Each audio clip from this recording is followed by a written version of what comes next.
پڑھیے الصلاۃ والسلام علیک یا رسول اللہ وعلی آلک واصحابک یا حبیب اللہ، الصلاۃ والسلام علیک یا نبی اللہ وعلی آلک واصحابک یا نور اللہ۔ درود پاک پڑھنے کے بے شمار فضائل و برکات ہیں، بہت سارے واقعات فضائل درود میں ملتے ہیں۔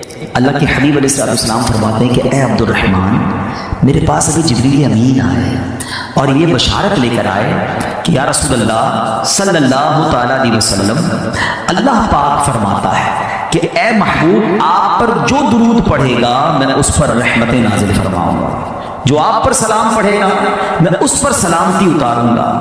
وہ ہمارے نبی، ان کے ہم امتی، وہ ہمارے نبی، ان کے ہم امتی، امتی تیری قسمت پہ لاکھوں سلام۔ صلو علی الحبیب صلی اللہ تعالی علی محمد صلی اللہ علیہ وسلم۔ مجید فرقان حمید کی آیت سنیے، وَمِنَ اللَّيْلِ فَتَحَجَّدْ بِهِ نَافِلَةً لَكَ عَسَىٰ أَن يَبْعَثَكَ رَبُّكَ مَقَامًا مَحْمُودًا۔ ترجمہ کنز الایمان، اور رات کے کچھ حصے میں تہجد ادا کرو، اور رات کے کچھ حصے میں تہجد کرو، یہ خاص تمہارے لیے زیادہ ہے، قریب ہے کہ تمہیں تمہارا رب ایسی جگہ کھڑا کرے جہاں سب تمہاری حمد کریں۔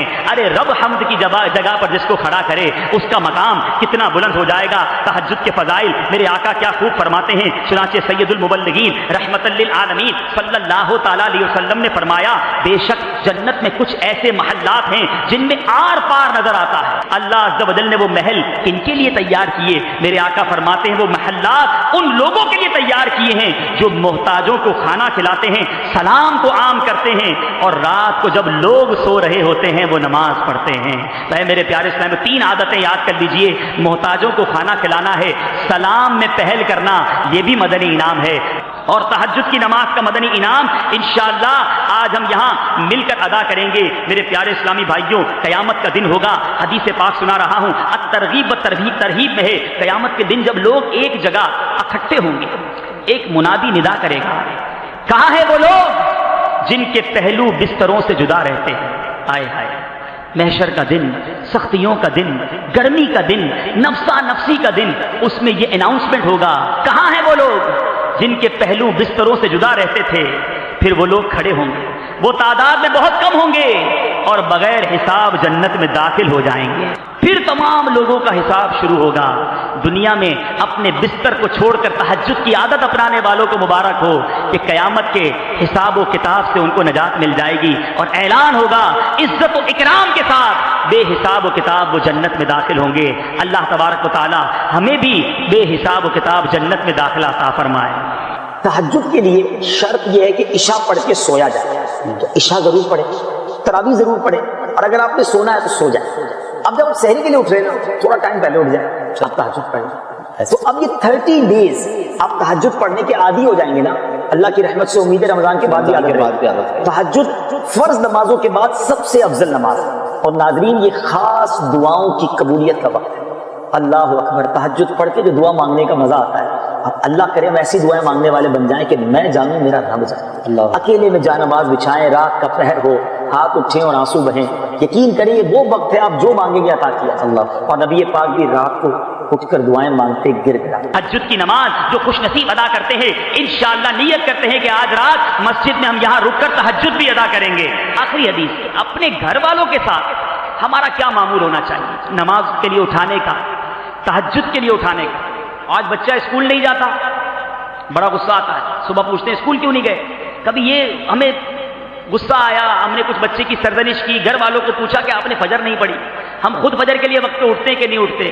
اللہ اکبر، ایک مرد اور ایک عورت، شوہر اور بیوی کا رابطہ، تعلق نماز کے حوالے سے کیسا ہونا چاہیے؟ میں نے ایک حدیث پاک پڑھی، میں نے سوچا کہ آپ سے شیئر کرتا ہوں، اور غور سے سنیے، بالخصوص جو شادی شدہ ہیں، ایسا محبت بھرے گھرانے کا خاکہ میرے آقا علیہ الصلوۃ والسلام نے پیش کیا۔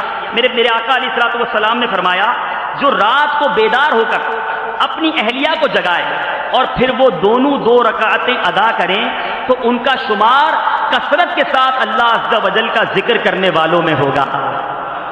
حضرت سیدنا ابو ہریرہ رضی اللہ تعالیٰ عنہ سے روایت ہے، میرے آقا علیہ الصلوۃ والسلام نے فرمایا، اللہ عز و جل اس پر رحم فرمائے جو رات کو بیدار ہو کر نماز پڑھتا ہے اور اپنی زوجہ کو نماز کے لیے جگاتا ہے اور وہ نہیں اٹھتی، نہیں اٹھتے نا گھر والے. اگر وہ نہیں اٹھتی تو اس کے چہرے پر پانی چھڑکتا ہے. اور اللہ عز و جل اس عورت پر رحم فرمائے جو اپنے شوہر کو نماز کے لیے رات کو جگاتی ہے, وہ نہیں اٹھتا, وہ شوہر کے آنکھوں پر, شوہر کے چہرے پر پانی چھڑکتی ہے. اللہ تعالیٰ ان دونوں پر رحم فرمائے. اللہ اکبر. ہم سوچیں آج اپنی زوجہ کو اپنی خواہشات کے لیے, اپنی خدمت کے لیے, اپنے معاملات کے لیے تو ہم تکلیف دیتے ہیں. کب ہم نے اپنی زوجہ کو نماز کے لیے جگایا, تہجد کی اسے تلقین کی. کتنا اچھا وہ گھر ہو کہ جہاں شوہر بیوی کو تہجد کے لیے اٹھا رہا ہو, بیوی شوہر کو تہجد کے لیے اٹھائے, بچے جناب جمع ہو کر سحری کر رہے ہوں, روزے رکھ رہے ہوں, عبادت کر رہے ہوں. آج ہم سب غور کریں کہ ہماری زندگی حسینی طریقے پر گزر رہی ہے یا یزیدی طریقے پہ گزر رہی. میں تو پنجتن کا غلام ہوں, بہت شوق سے پڑھتے ہیں. یہ واقعہ کربلا صرف نیاز کھانے کے لیے آیا یا صرف نعرے لگانے کے لیے آیا؟ کچھ سیکھنا نہیں ہے, کچھ عمل نہیں کرنا کہ میں سارا سال یزیدی طریقے پر گزاروں. ان کی راتیں رقص و سرور میں گزری, کربلا کے میدان میں بھی, اور ان کی راتیں تلاوت قرآن اور دعاؤں میں گزری. میری اور آپ کی راتیں کیسے گزر رہی ہیں؟ فلموں میں, گانوں میں, میوزک میں, اور کہتے ہیں پنجتن کا غلام ہوں. کتنے ایسے جو عشاء بھی جماعت سے پڑھتے ہیں, فجر بھی نماز پڑھتے ہیں, رات تلاوت کر کے سوتے ہیں, باوضو سوتے ہیں, راتیں فلم دیکھے بغیر نیند نہیں آتی, موبائل ہاتھ میں ہوتا ہے, پتہ نہیں کیا کچھ چل رہا ہوتا ہے, اور کہتے ہیں میں پنجتن کا غلام ہوں. یاد کرو وہ کربلا کا میدان کہ یزیدیوں کی راتیں کیسی گزری اور حسینیوں کی راتیں کیسی گزری. امام حسین کے چاہنے والے کی رات تو سبحان اللہ, میں سو جاؤں یا مصطفیٰ کہتے کہتے, کھلے آنکھ صلی اللہ کہتے کہتے. غور کیجئے, ہم سب نے قیامت کے دن ملاقات کرنی ہے امام حسین سے, کرنی ہے نا انشاءاللہ. ہماری تو تمنا ہے کہ ہمارا حشر ان کے ساتھ ہو, ہم وہیں ان کے پیچھے پیچھے جنت میں جائیں گے. مگر اگر وہاں کوسچن ہو گیا کہ تم کون سے طریقے پر زندگی گزار کر آئے, حسینی یا یزیدی, وی ہیو اینی آنسر؟ یہ غور کرنا ہے. اس کربلا کے واقعے میں دو گروپس تھے, ہمیں ایک گروپ چوز کرنا ہے. حقیقتاً ہمیں امام حسین کے گروپ کو چوز کرنا ہے نا, ہمیں انہی کے فٹ اسٹیپ پر چلنا ہے, یزیدیوں کے پیچھے تو نہیں جانا نا. تو یہ غور کریں کہ اعمال ایسے ہیں کہ نہیں. ایک اور بڑی پیاری بات بتاؤ, 72 کربلا والوں میں سے ایک مرد واپس جاتا ہے, وہ ہیں امام زین العابدین عابد بیمار رضی اللہ عنہ. ٹھیک ہے, ادھر ہزاروں واپس جاتے ہیں, یہاں تو سارے شہید ہو جاتے ہیں نا, ایک ہی واپس جاتا ہے. ایک بڑا ریلیونٹ کوسچن ہے, آپ میں سے بہت سارے دنیا کے کئی ملکوں میں گئے ہیں, کہیں کوئی ایک بندہ آپ کو ملا ہے آج تک جس نے یہ کہا ہو کہ میں اس یزیدی لشکر کی اولاد میں سے ہوں, کہ یار امام حسین سے اور ان کے ساتھیوں سے لڑنے گیا نا, میں ان کی اولاد میں سے ہوں؟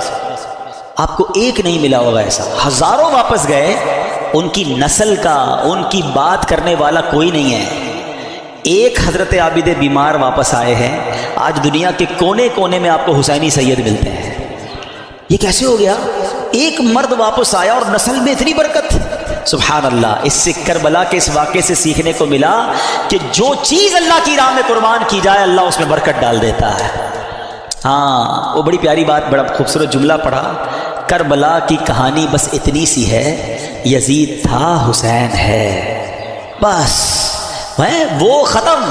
اور امام حسین آج بھی کروڑوں دلوں پر حکومت کرتے. یزید کا نام لینے والا کوئی نہیں, کوئی اپنے بچے کا نام یزید نہیں رکھتا ہے, اور حسین کا نام رکھنے والے اور ان کا نام سر پر عزت کے ساتھ رکھنے والے اربوں, ہر وہ مسلمان نہیں ہے. ہم تو یہ سمجھیں گے وہ کون سا مسلمان ہے جس کے دل میں امام حسین کی محبت نہیں ہے. اس میں امام حسین تو ہمارے ایمان کا حصہ ہے. تو سمجھنے والی بات یہ ہے, سیکھنے والی بات یہ ہے کہ جو چیز, اب ذرا اس بات کو تھوڑی سی باریک باتیں سمجھیے گا, جو چیز اللہ کی راہ میں قربان کر دی جائے نا, اللہ اس میں برکت ڈال دیتا ہے. اب اس سے آپ اپنی ساری لائف کو ایزیوم کر لیں.